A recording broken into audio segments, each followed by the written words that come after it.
ტელერადიო კომპანია Georgian Times-ი წარმოგიდგენთ.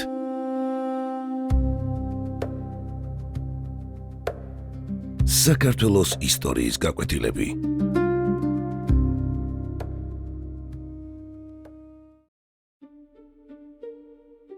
საქართველოს ეროვნული გმირი ვლადიმერ გოგუაძე ნაწილი მეორე 1917 წლის შემოდგომიდან ვალოდია გოგუაძე უკვე აქტიურად მონაწილეობდა საქართველოს სახალხო გვარდიის ჩამოყალიბებაში.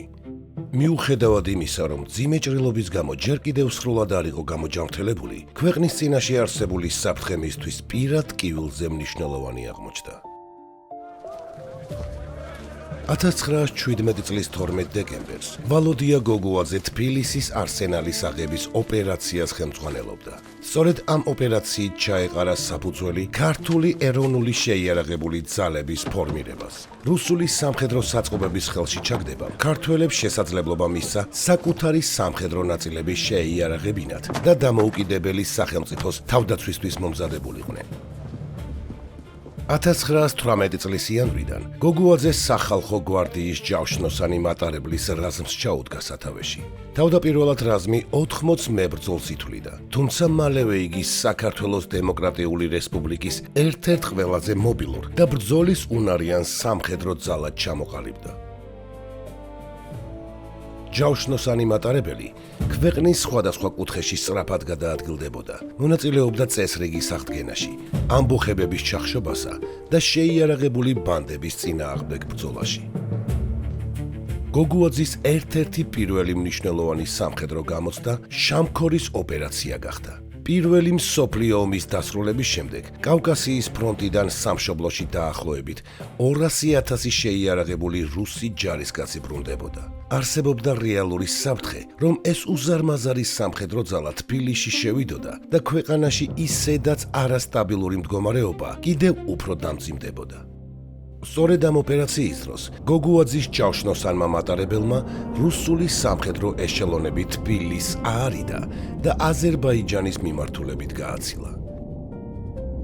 ამ რთულ ოპერაციაში მისმა რაზმმა არაერთი თავდასხმა მოიგერია და ახალგაზრდა ქართული ხელისუფლებისთვის უმნიშვნელოვანესი საფრთხის თავიდან აცილებაში დიდი წვლილი შეიტანა. 1918 წლის გაზაფხულზე საქართველოს კიდევ უფრო მძიმე გამოცდის გავლა მოუწია. ოსმალეთის ჯარები აჭარისა და გურიის მიმართულებით სწრაფად მოიწევდნენ. აპრილის დასაწყისში გოგუაძის რაზმმა ჩაქვთან ალყაში მოქცეული პოლკოვნიკ ყარალაშვილის შენაერთი გადაარჩინა. რამდენიმე დღეში გადამწყვეტი ბრძოლა მდინარე ჩოლოქთან გაიმართა. გენერალ გიორგი მაზნიაშვილის თავდაპირველი გეგმით ჯავშნოსანი მატარებელი უკან დახეული ქართული ნაწილების დაცვას უნდა მომსახურებოდა, თუმცა გოგუაძე სხვა გადაწყვეტილებას ემხრობოდა. მისი აზრით, ასეთ ვითარებაში მხოლოდ გაბედულ შეტევას შეეძლო ბრძოლის ბედის შეცვლა. 1918 წლის 7 აპრილის გამთენიისას ჯავშნოსანი მატარებელი პირდაპირ ოსმალთა ბანაკში შევიდა. გოგუაძემ განზრახ არ გახსნა ცეცხლი, რათა მოწინააღმდეგეს დანებების შტაბ-ეჭდილება შექმნოდა. ოსმალეთის ჯარისკაცები თანდათან მატარებელს მიუახლოვდნენ, ზოგი მის საფეხურებზეც კი ავიდა. სწორედ ამ დროს გაიცა ბრძანება. ქართველებმა ზარბაზნებისა და ტყვიამფრქვევების ძლიერი ცეცხლი გახსნეს. მოულოდნელმა იერიშმა მოწინააღმდეგის რიგებში პანიკა გამოიწვია. ერთსაათიანი ბრძოლის შემდეგ ოსმალეთის ძირითადი ძალები მძიმე დანაკარგებით უკან დაიხიეს. მიუხედავად იმისა, რომ შეტაკების დროს ჯავშნოსნის ერთ-ერთი ვაგონი ლიანდაგიდან გადავარდა, ქართველებმა ინიციატივა არ დათმეს და ბრძოლა გამარჯვებით დაასრულეს. ჩოლოქთან მოპოვებულმა წარმატებამ დასავლეთ საქართველოში ოსმალეთის წინსვლა შეაჩერა და საქართველოს მნიშვნელოვანი დრო მოუგო.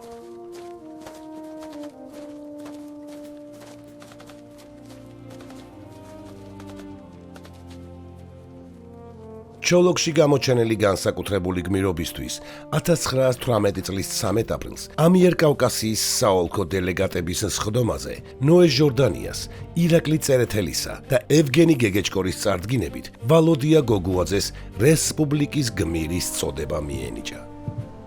პირველი რესპუბლიკის არსებობის განმავლობაში ეს წოდება აღარავის მიუღია. მომდევნო წლებში გოგუაძის ჯავშნოსანი მატარებელი თითქმის ყველა მნიშვნელოვან სამხედრო ოპერაციაში მონაწილეობდა. მან მნიშვნელოვანი როლი შეასრულა ქუთაისსა და თელავშის სამხედრო ამბოხების ჩახშობაში. იბრძოდა ყაზახისა და ბორჩალოს მაზრებში. მონაწილეობდა 1918 წლის საქართველოს სომხეთის ომში და 1921 წლის თებერვალ-მარტში საბჭოთა რუსეთის მე-11 წითელი არმიის წინააღმდეგ გამართულ ბრძოლებშიც. ამ წლების განმავლობაში მის გვერდით იბრძოდნენ მისი ძმებიც ნოე, მელენდი და ალფესი, რომელთაგან ალფესი ერთ-ერთ ჯავშნოსან მატარებელს მეთაურობდა. 1921 წლის მარტში, როდესაც საქართველოს დემოკრატიული რესპუბლიკის ბედი უკვე გადაწყვეტილი ჩანდა, ვალოდია გოგუაძემ ნიგუეთიდან მთავრობის თავმჯდომარეს ნოე ჟორდანიას დეპეშა გაუგზავნა. ჯავშნოსანი მატარებლის რაზმის სახელით იგი ფიცდებდა, რომ სამშობლოს დასაცავად უკანასკნელ სისხლის წვეთამდე იბრძოლებდა. ეს სიტყვები მისი ცხოვრების მთავარი პრინციპის გამოხატულებად იქცა. საბჭოთა რუსეთთან ბრძოლაში გოგუაძემ მძიმედ დაიჭრა. თანამებრძოლეებმა იგი სტამბოლში გადაიყვანეს, სადაც ფრანგულ ჰოსპიტალში მკურნალობდა. სამშობლოში დაბრუნების იმედი თანდათან ქრებოდა და 1923 წელს ისინი რუმინეთისა და პოლონეთის გავლით საფრანგეთში, ლევილის ქართულ მამულში დასახლდნენ. ემიგრაციაშიც ვალოდია გოგუაძე საქართველოს სამსახურს არ განშორებია. იგი იყო საქართველოს სოციალ-დემოკრატიული პარტიის საზღვარგარეთის ბიუროსა და საფრანგეთის ქართული სათვისტომოს აქტიური წევრი. თანამშრომლობდა ემიგრანტულ პრესასთან და საკუთარ მოგონებებს წერდა. თუმცა მეორე მსოფლიო ომის დროს, გერმანული ჯარების საფრანგეთში შესვლისას, უსაფრთხოების მიზნით ხელნაწერების დიდი ნაწილი თავად გაანადგურა. საბედნიეროდ, მისი მოგონებების ნაწილი მაინც გადარჩა. მოგვიანებით ისინი მეუღლემ, ნამეტია ბერძენიშვილმა გამოსაცემად მოამზადა და 1963 წელს პარიზში ქართულ ენაზე გამოქვეყნდა.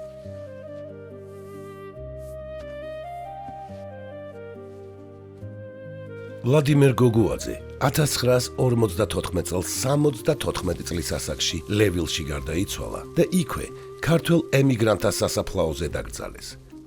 თუმცა მისმა ცხოვრებამ ქართული სამხედრო ისტორიის ერთ-ერთი გამორჩეული ფურცელი შექმნა. გლეხის ოჯახში დაბადებული ბიჭი, რომელმაც ბავშვობა მძიმე შრომაში გაატარა, მოგვიანებით დამოუკიდებელი საქართველოს ერთ-ერთ ყველაზე სახელგანთქმულ სამხედრო მეთაურად იქცა. მისი ბრძოლა არ დასრულებულა არც დამარცხებით და არც ემიგრაციით. იგი ისტორიულ მეხსიერებაში დარჩა, როგორც საქართველოს პირველი დემოკრატიული რესპუბლიკის ერთ-ერთი ყველაზე გამორჩეული სამხედრო მოღვაწე.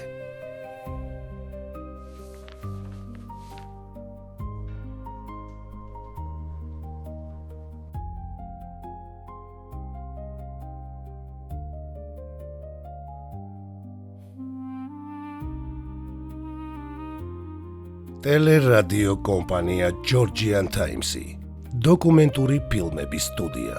გადაცემაზე მუშაობდნენ დამდგმელი რეჟისორი, პროდიუსერი, იდეის ავტორი მალხაზ გულაშვილი, სცენარის ავტორი, მონტაჟის რეჟისორი, ხმის რეჟისორი მირზა ცხოიძე.